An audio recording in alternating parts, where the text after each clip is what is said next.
now told that shoot and sight orders have been issued in various areas of northeast Delhi by the Delhi police. Remember, the Delhi police finding itself on the back foot. Now shoot and sight orders have been issued. Najib Jung, former LG, is still with us.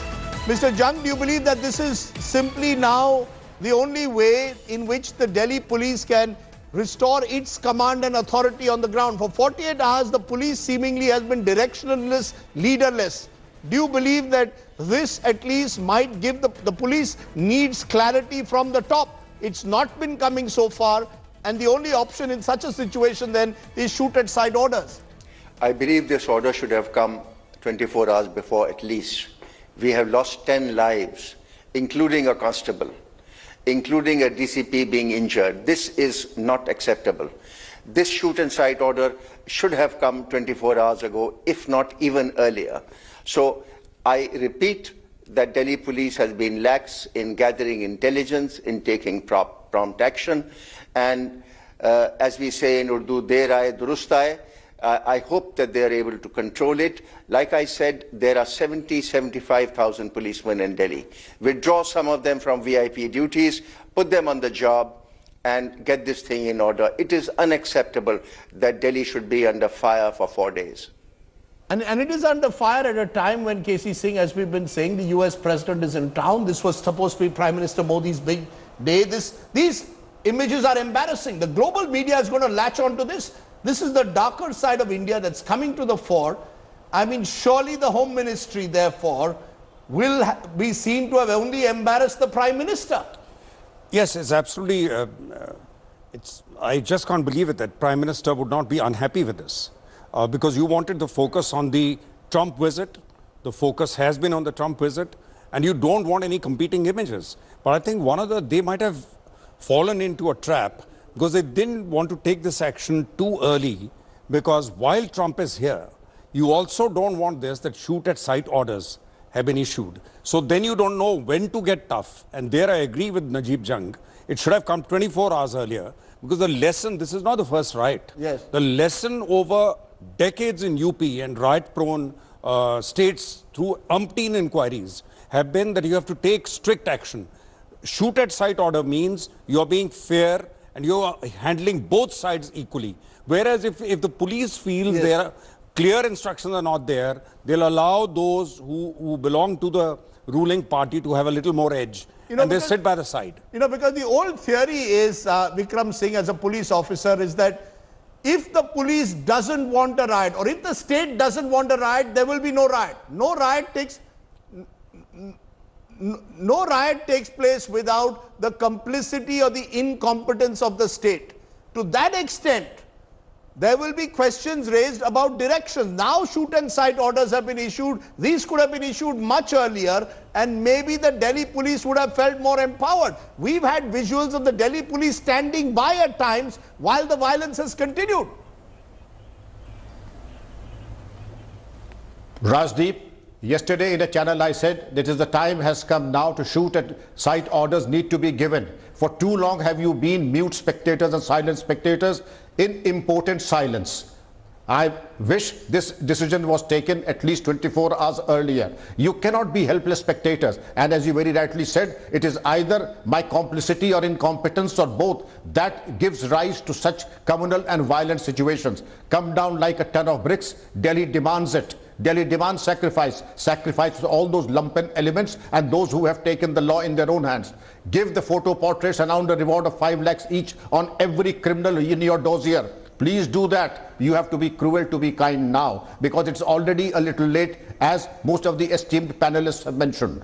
Harsh Mandar, do you see any attempts being now made at peace and reconciliation among community leaders? The challenge is to involve communities. At the end of the day, we had it in Mumbai, I remember 92, 93 after the riots, Mohalla committees, individual leaders talking to each other. Or is the sense of mistrust, fear now reached the point where even community leaders won't talk to each other?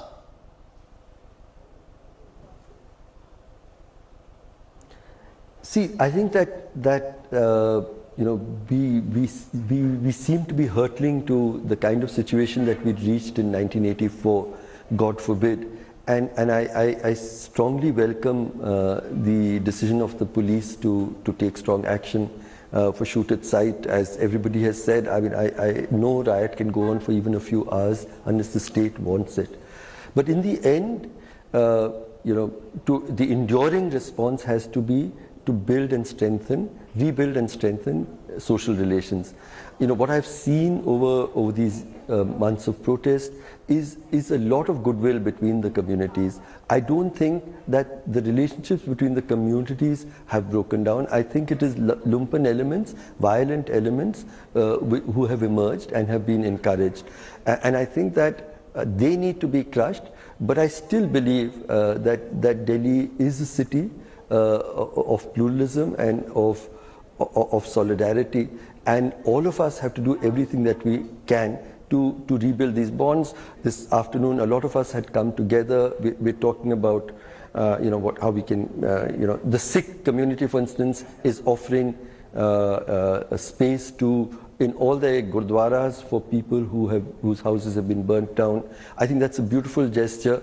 It is through gestures of this kind that I think we will reclaim a kind and caring Delhi from the kind of hate mongering to which it has been subjected. That hate mongering, of course, continues, and that is the sad part of what is happening. And really the failure of our politicians to move away from hate mongering is seriously troubling. Najib Jung, let me ask you a final word. If you were still LG, what would you as LG say today to Mr. Anil Baijal or indeed the Home Ministry? What would you say? What is it that, I know you're extremely troubled. You've been telling me this morning that just the images of what you're seeing is troubling you or your conscience. What would you say as a final word?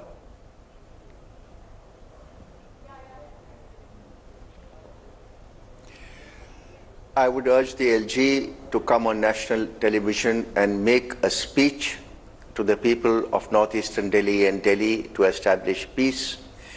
I would request the LG to step out and visit these areas and give confidence to the police officers so that they are more empowered. I would urge the LG to sit with Mr. Kejriwal and ensure that peace committees are formed immediately. Both Muslims and Hindus and Sikhs and Christians move around and talk to people and ensure that some kind of sanity is restored as soon as possible. Right. I entirely agree with Harsh that there is no breakdown amongst the vast majority of people.